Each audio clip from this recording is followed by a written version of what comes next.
Welcome to my YouTube channel. Today we are going to talk about acute otitis media. The anatomy of the ear. The ear is divided into three parts. That is the outer ear, the middle ear, and the inner ear. So the inflammation of the middle ear, or the infection of the middle ear, that is what we call otitis media. And from the name, otitis meaning inflammation of the ear, and media meaning the middle ear. So otitis media, this is the inflammation or infection of the middle ear. Otitis media is divided or classified into two. That is acute otitis media, and this is when we have acute inflammation of the middle ear and the mastoid ear for less than 2 weeks. Whereas chronic otitis media, this is a chronic inflammation of the middle ear and the mastoid cavity for greater than 2 weeks. Or when this infection, that is acute otitis media, extends more than 3 months, then we classify that as chronic otitis media. So epidemiology, it is peak in the first 2 years of life, and the reason behind that is because of low immunity and also breastfeeding in supine position. But more so importantly is because the gestation tube of a child is usually short, more horizontal and patulous.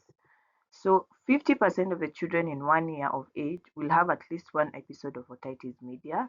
A third of the children will have three or more infection by the age of 3 years, and 90% of the children will have at least one infection by the age of 6 years.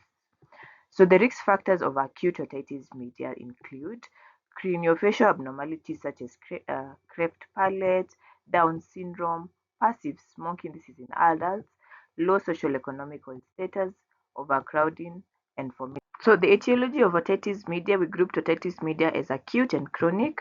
So that's the same way we are going to categorize in terms of etiology. So acute otitis media is caused by group A streptococcus, Haemophilus influenza non-type table, Moxarella catarrharis. So these are the most common, and the first two you have to know. Whereas others, you can have Staph aureus, you can have Pseudomonas aeruginosa, you can also have respiratory syncytial virus, which is also associated with otitis media. So in terms of chronic otitis media, the first two you have to know, and this is Pseudomonas aeruginosa and Staph aureus. In addition to that, you can also have Proteus and Klebsiella. So the things to take away from this slide is acute otitis media is caused by group A streptococcal and Haemophilus non-typeable influenza, whereas chronic otitis media is caused by Pseudomonas aeruginosa and Staph aureus.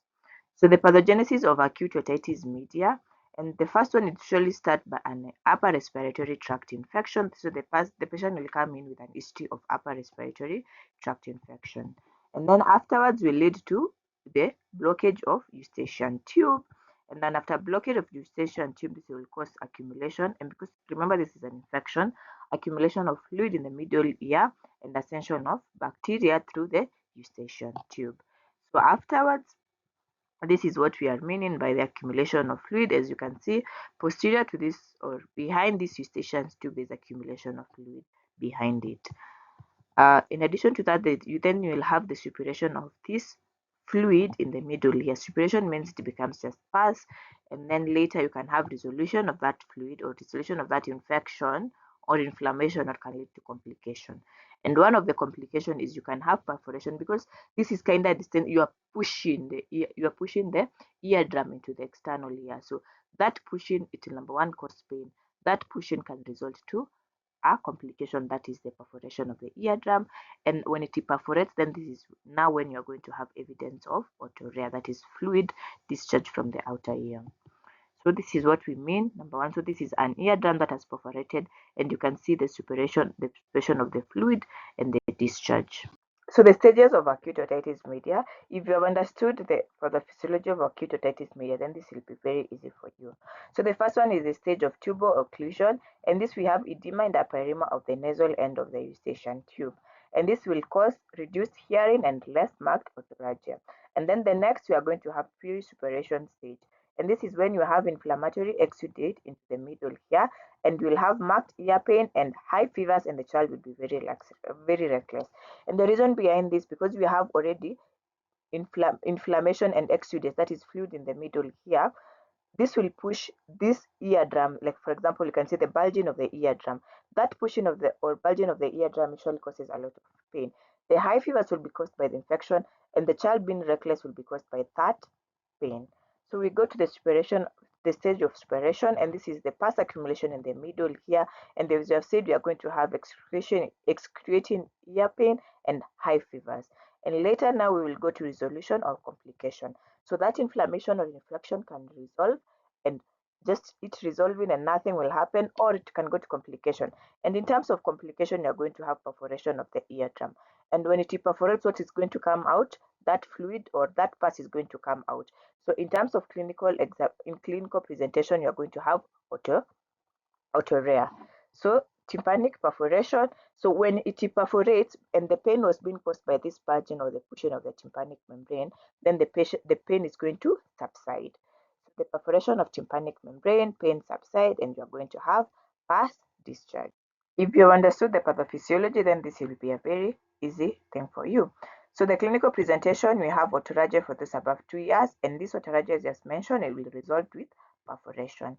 In addition to that, we also have increased irritability or recklessness, and fever will have spiked, and vomit. The patient may vomit, and the patient, as we said, will come in with a history of upper respiratory tract infection may be present. So the examination finding, so when you do examination finding on this child, it will have fever, and this child will be very irritable. You're also going to have red tympanic membrane, as you can observe here. You can also have bulging tympanic membrane with pulse, which you've already observed. And now after it has perforated and we are going to complication, you're going to have pus draining from the ear and perforated tympanic membrane, as you have observed. So the investigation, acute otitis media, this is usually a clinical diagnosis. So it's usually clinical diagnosis, there is no need of investigation unless one has other systemic symptoms. So the treatment of acute otitis media, we are going to begin with supportive treatment. In supportive treatment, you give antipyretics because you say this patient will come in with fever and pain. So you give antipyretics, and also you control the pain using analgesics. Definitive treatment, because we say this is mostly caused by bacteria, and which two bacteria did we say are for acute? Group A, streptococcal, and non-typable Haemophilus influenza. So the drug of choice is usually penicillin, and usually we prefer high doses to be used in due to streptococcal resistance. In addition to that, the dose is usually 90 mg per kg per day, which is usually divided into 2 doses. So the duration of treatment is usually 10 to 14 days. In addition to that, you can use trimethoprim sulfamethoxazole, or you can use cephalosporins. So you can also do tympanocentesis. Just as you Tympanocentesis is the removal of fluid into the middle ear. From the middle ear can be done if the pus is under high tension. So the sequelae of otitis, acute otitis media, this is just we have mentioned. You can have resolution or you can have complication. And complication could include perforation of the tympanic membrane, otitis media with effusion, formation of cholesteatoma, which I am going to make a video on about that, hearing loss, or progression to chronic otitis media. So this is perforation of tympanic membrane, and this is otitis media with effusion. So risk factors to complication. So who are more predisposed to having risk factors? And the first one is young age or older patients, poor social economical status, virulence of organism, immunocompromised host, and then craniofacial abnormalities, as we said, cleft palate, and under treatment of otitis media. So the complication will divide them into intratemporal, intracranial, and extratemporal. So in intracranial, you can have mastoiditis, that is the infection of the mastoid, and this will result to the swelling of the mastoid. You can also have petrotitis, and this will result to diplopia. And then you can also have facial paralysis. This is when you affect facial, and you can see this patient as presented with facial paralysis. You can also have labyrinthitis that will have dizziness, and labyrinthitis is an infection of the inner ear or the lumps in the inner ear.